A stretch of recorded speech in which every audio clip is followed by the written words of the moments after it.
Praise the Lord. എല്ലാവർക്കും യേശുക്രിസ്തുവിൻ്റെ നാമത്തിലുള്ള സ്നേഹവന്ദനം. ഇന്ന് പിന്നെയും ഞാനൊരു ചെറിയ മെസ്സേജുമായി നിങ്ങളുടെ മുമ്പിലായിരിക്കുന്നു. കഴിഞ്ഞ കുറച്ച് ദിവസങ്ങളാൽ ഞാൻ ധ്യാനിച്ചുകൊണ്ടിരിക്കുന്ന ഒരു കാര്യമാണ് 1 ശമൂവേലിൻ്റെ പുസ്തകം 2-ാം അധ്യായം. കുറച്ച് ദിവസങ്ങൾക്ക് മുന്നേ ഞാനൊരു പാസ്റ്റർ ചെറിയതായിട്ടൊരു ഷെയർ ചെയ്ത ഒരു കാര്യമാണ് ഏലി പുരോഹിതൻ്റെ മക്കളുടെ പാപത്തെക്കുറിച്ച്. അപ്പോൾ അന്ന് മുതൽ ഇങ്ങനെ ഈ വചനം ഞാൻ വായിച്ചുകൊണ്ടിരുന്നപ്പം ദൈവാത്മാവ് എന്നെ പഠിപ്പിച്ച ചില കാര്യങ്ങൾ 1-2 കാര്യങ്ങൾ മാത്രം നിങ്ങളോട് ഷെയർ ചെയ്ത് ദൈവസന്നിധിയിലായിരിക്കുവാൻ ആഗ്രഹിക്കുന്നു. നമ്മൾ 1 ശമൂവേൽ 2-ാം അധ്യായം 12-ാം വാക്യം മുതൽ വായിക്കുമ്പം നമ്മളവിടെ കാണുന്നുണ്ട് ഏലി പുരോഹിതൻ്റെ മക്കളുടെ പാപത്തെക്കുറിച്ച് നമ്മൾ അവിടെ വായിക്കുന്നുണ്ട്.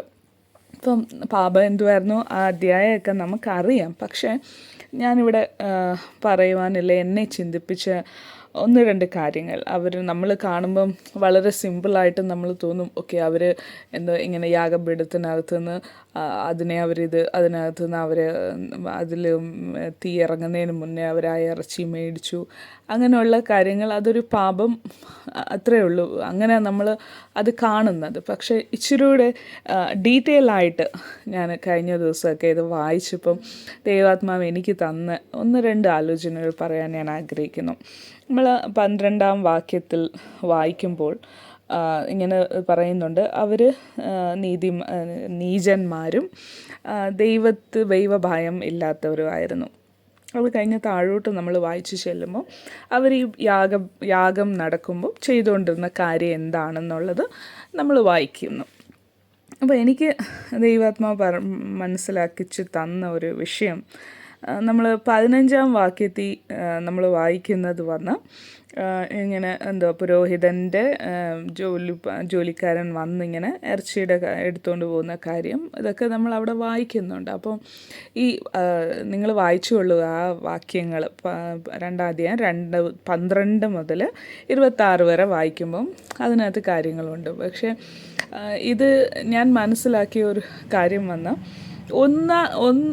ഒരു തെറ്റ് അല്ലെങ്കിൽ ഒരു പാപം അവരുടെ ജീവിതത്തിൽ എന്തുവായിരുന്നെന്ന് പറഞ്ഞാൽ, കർത്താവ് അവർക്ക് നൽകിയൊരു വാഗ്ദത്തമുണ്ട്, അല്ലെ? പുരോഹിതന്മാർക്ക് ദൈവം ഒരു വാഗ്ദത്തം ഇല്ല, ഒരു അവകാശം കൊടുത്തു. അത് നമ്മൾ വായിക്കാൻ പറ്റുന്നത് ലേവി പുസ്തകത്തിൽ 7-ാം അധ്യായം 29 തൊട്ട് 34 നമുക്ക് വായിക്കാൻ പറ്റും.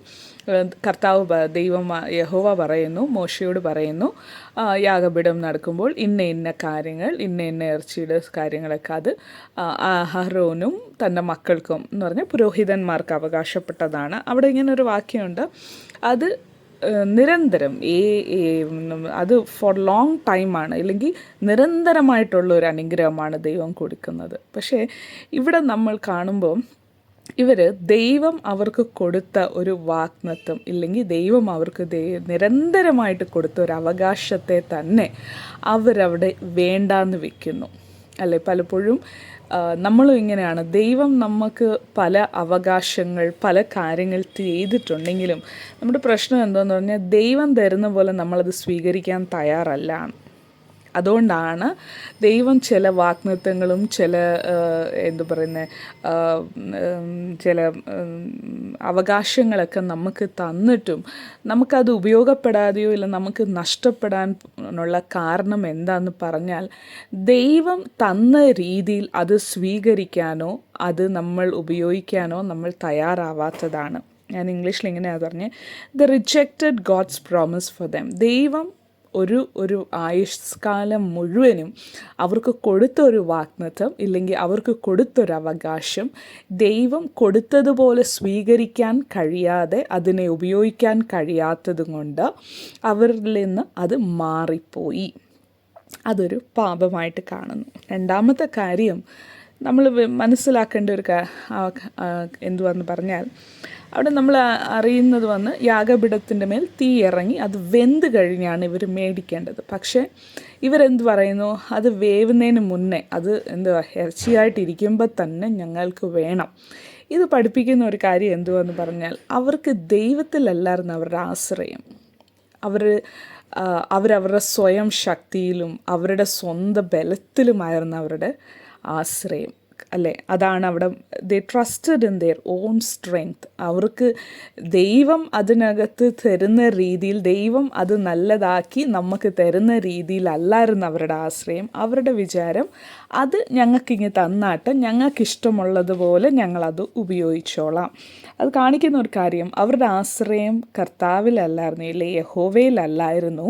അവരവരുടെ സ്വന്തം ബലത്തിലും ശക്തിയിലും അവർ ആശ്രയിച്ചു. മൂന്നാമത്തെ കാര്യം, നമ്മൾ അറിയുന്ന ഒരു വിഷയം വന്നാൽ, ഈ യാഗപീഠത്തിന്മേൽ തീ ഇറങ്ങി അതിൻ്റെ ധൂമം മേളിൽ ചെല്ലുമ്പോൾ ദൈവത്തിൻ്റെ മഹത്വം അവിടെ വെളിപ്പെടുന്നു, അല്ലേ? പക്ഷേ ഇവരുടെ വിഷയത്തിൽ ഇവർ ദൈവത്തിൻ്റെ മഹത്വത്തിന് ഒരു സ്ഥാനവും കൊടുത്തില്ല. ശരിക്കും പറഞ്ഞാൽ പുരോഹിതന്മാരാണ്, ശുശ്രൂഷ ചെയ്യുന്നവരാണ്. പുരോഹിതൻ എന്ന് പറയുമ്പോൾ ഈ കാലഘട്ടത്തിൽ കർത്താവിൻ്റെ വേല പല രീതിയിലും, ഒരു പാസ്റ്ററായിട്ട് ഫുൾ ടൈം എന്നല്ല ഞാൻ ഉദ്ദേശിക്കുന്നത്, പല രീതിയിലുള്ള ശുശ്രൂഷകൾ നമ്മൾ നമ്മുടെ സഭകളിൽ ചെയ്യാറുണ്ട്. അല്ലാതെയും നമ്മൾ പലയിടങ്ങളിൽ നമ്മുടെ ശുശ്രൂഷകളൊക്കെ ചെയ്യുന്നവരാണ്. പക്ഷേ ഇവിടെ നമ്മൾ വായിക്കുമ്പോൾ കർത്താവിൻ്റെ വേലയിൽ കർത്താവിൻ്റെ ശുശ്രൂഷ ചെയ്യുന്നവർ അവരുടെ മഹത്വത്തിനു വേണ്ടിയാണ് അവരത് ചെയ്തുകൊണ്ടിരുന്നത്. അവിടെ ദൈവം അവർ ദൈവത്തിന് സ്ഥാനം കൊടുത്തില്ല, അല്ലെ ദൈവത്തിൻ്റെ മഹത്വത്തിന് അവർ സ്ഥാനം കൊടുത്തില്ല.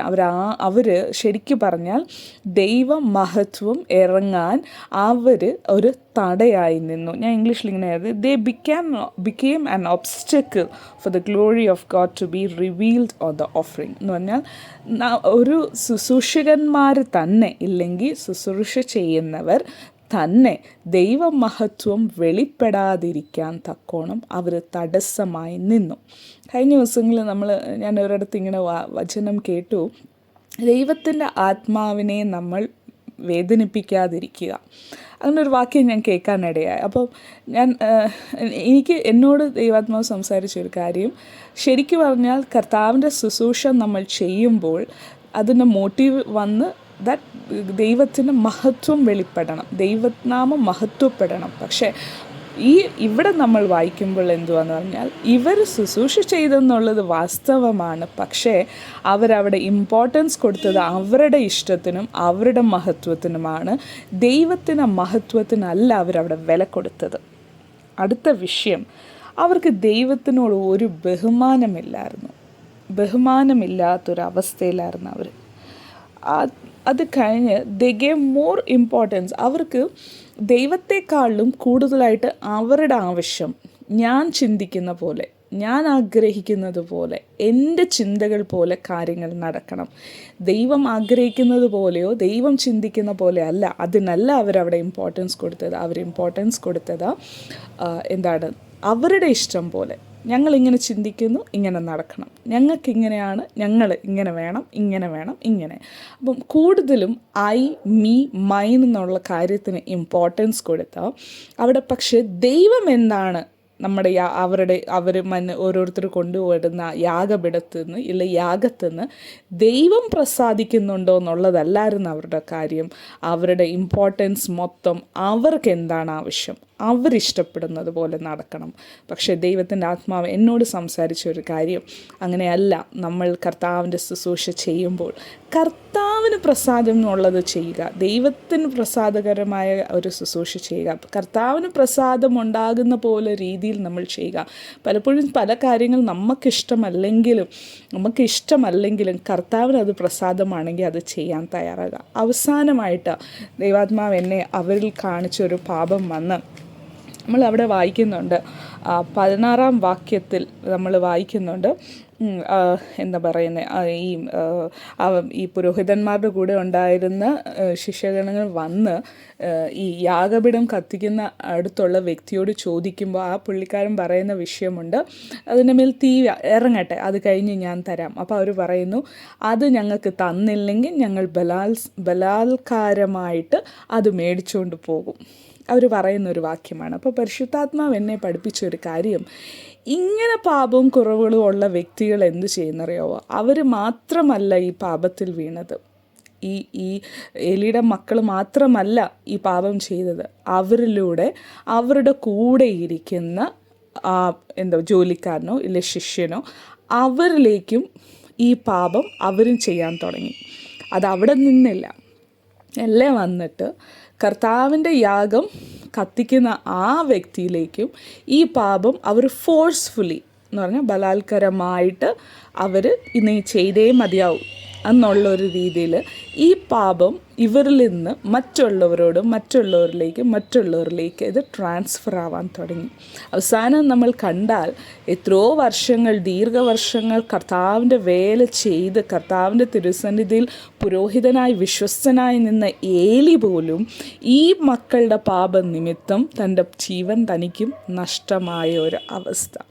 പരിശുദ്ധാത്മാവ് വ്യക്തമായിട്ട് സംസാരിച്ചൊരു കാര്യം, ഇങ്ങനെയുള്ള കുറവുകൾ നമ്മുടെ സഭകളിലോ ഇല്ലെങ്കിൽ നമ്മുടെ കുടുംബങ്ങളിലൊക്കെ കാണപ്പെടുമ്പോൾ ഈ പാപം നമ്മളിൽ മാത്രം നിൽക്കുകയല്ല, നമ്മൾ വെച്ചുള്ളവരിലേക്കും നമ്മളിത് ഫോഴ്സ്ഫുള്ളി നമ്മൾ അറിഞ്ഞോ അറിയാതെയോ പോകുന്ന ഒരു അവസ്ഥ.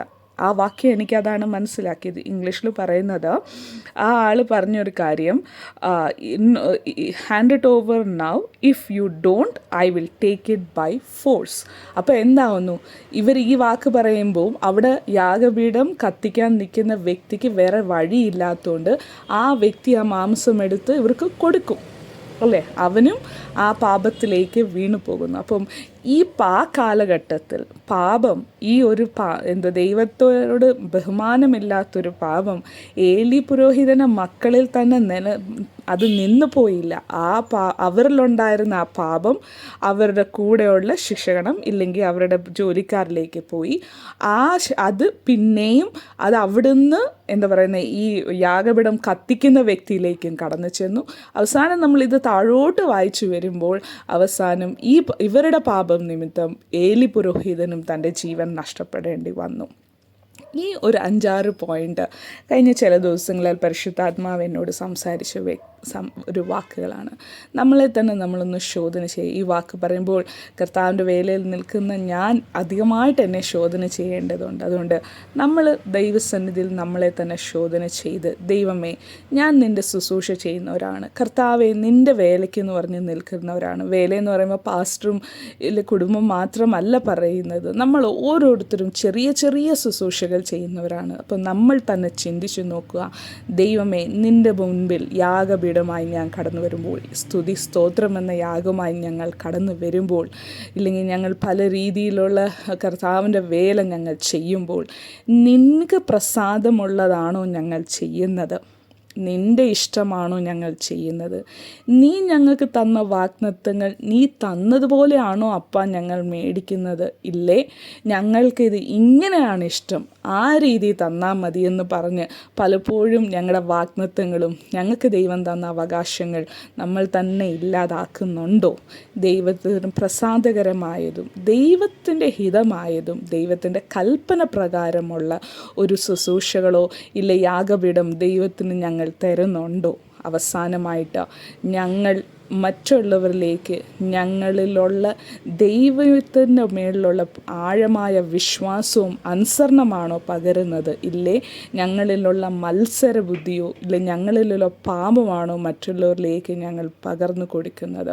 ഇന്ന് പകൽക്കാലം അത് ചിന്തിക്കുവാൻ ദൈവം ഇടയാകട്ടെ. നമ്മളെ തന്നെ ശോധന ചെയ്യുക. ഓരോ ദിവസവും നമ്മളെ തന്നെ ശോധന ചെയ്ത് നമ്മൾ തന്നെ ഇച്ചിരിയും കൂടെ കർത്താവിന് വേണ്ടി നല്ലതാകുക. ഈ വചനങ്ങളാൽ ദൈവം നിങ്ങളെ ഓരോരുത്തരെയും അനുഗ്രഹിക്കട്ടെ എന്ന് പറഞ്ഞുകൊണ്ട് ദൈവസന്നിധിയിലായിരിക്കുന്നു. ആമേൻ.